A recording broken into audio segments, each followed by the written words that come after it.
We begin in the extreme western end of the island, where the survival of railways faces its greatest threat.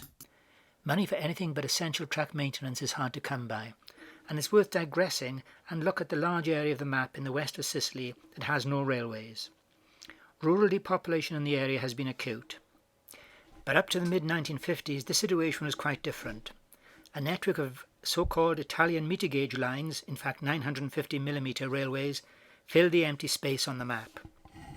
Trains on these lines were exceptionally slow. Average speeds were about 15 to 20 kilometers an hour, and the line between Agrigento and Licata had 6 separate rack sections, making progress even slower. All the lines were steam operated, apart from the introduction of 25 rail cars of class RAL N60 in 1949-50. Ticket sales increased between 25 and 40%, but the improvement was short-lived. Motorcycle and car ownership plus an improved bus network meant that many lines closed by 1959. The remainder had closed by 1986, apart from the Circumetnea line, which we shall visit later.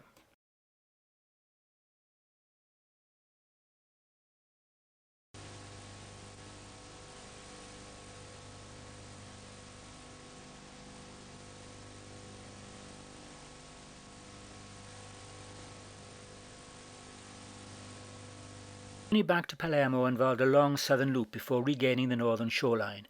The more direct route was blocked by a landslip shown by a red cross on the map. One wonders whether the line will be repaired.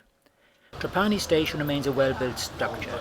As at other Sicilian stations, the actual platform tracks have been shortened and a small circulating area constructed. Our train comprised 2 ALN 668 units. There's a very poor service on this route, and passenger numbers on our train were low. The service ends short of Palermo, and there appears to be no connecting bus service. Rail travel on a Sunday in Sicily is very limited by the sparse timetable of trains, but here at Villarosa we see a 3-car electric unit en route between Catania and Palermo.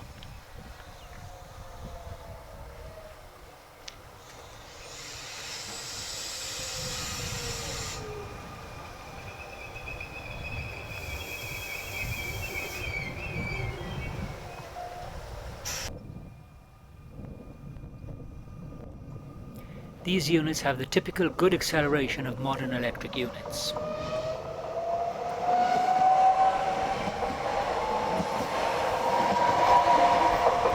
Villarosa station would have been called Villarosa Road if it had been on the Great Western Railway system, as the station shown here in the centre of the map was a considerable distance from the town of the same name, located at the top of the map.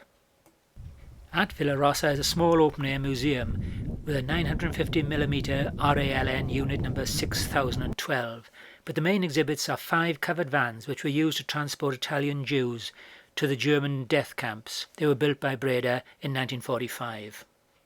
Our final route was in the southeast of the island. Until recently it had been possible to make an entire circuit of the area by train and also to travel west into the centre of the island. Landslips and an unsafe bridge now mean this is not possible, and probably the lines will never be repaired.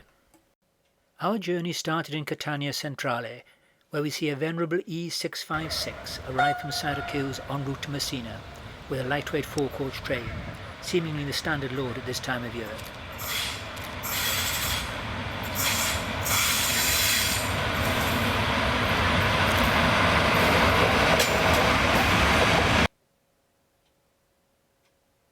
We headed to Syracuse, seen here with an E464 at the head of a train that we had travelled in from Catania.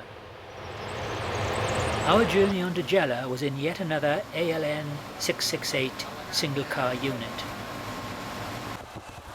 The line was never far from the coast, and the land appeared to be disused with run-down olive groves.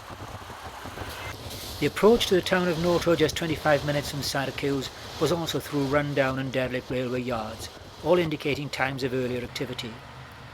Noto is recognised as housing the finest examples of Sicilian Baroque architecture, and has many religious buildings and palaces. This is the town hall, and this is the cathedral. As the line turned inland, the appearance of farming began to improve, and we had the first signs of arable production as well as the usual tree crops.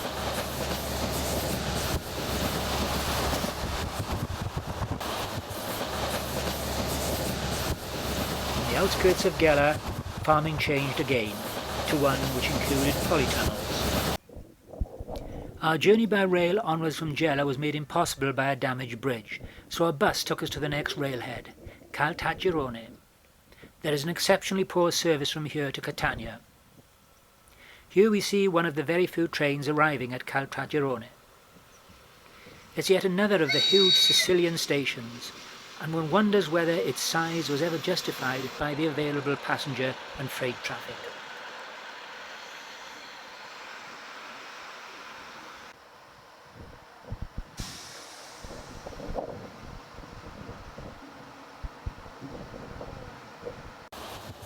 Our railcar rattled along at a good speed across an upland area, with one of the few wind farms to be seen in Sicily.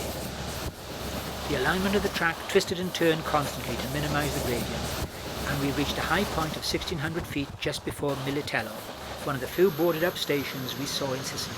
Nevertheless, the railcar stopped in anticipation of passengers. None were to be seen, but amazingly, a workman was busily trimming grass.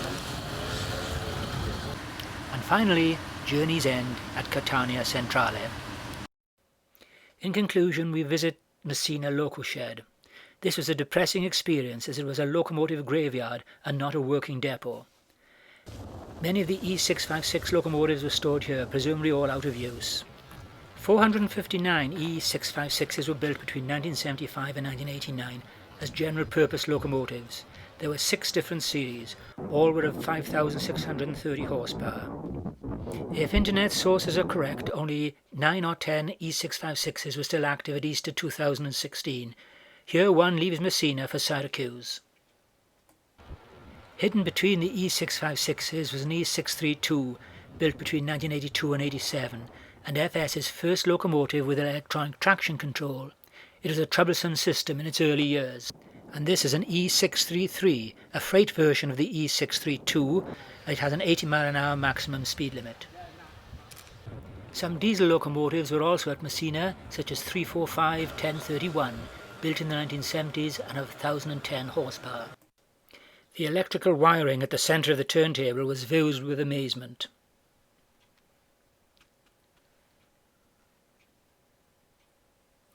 Some spare diesel shunters of class 245 were parked outside the disused roundhouse. These were the shunters used to load and unload trains onto the ferries.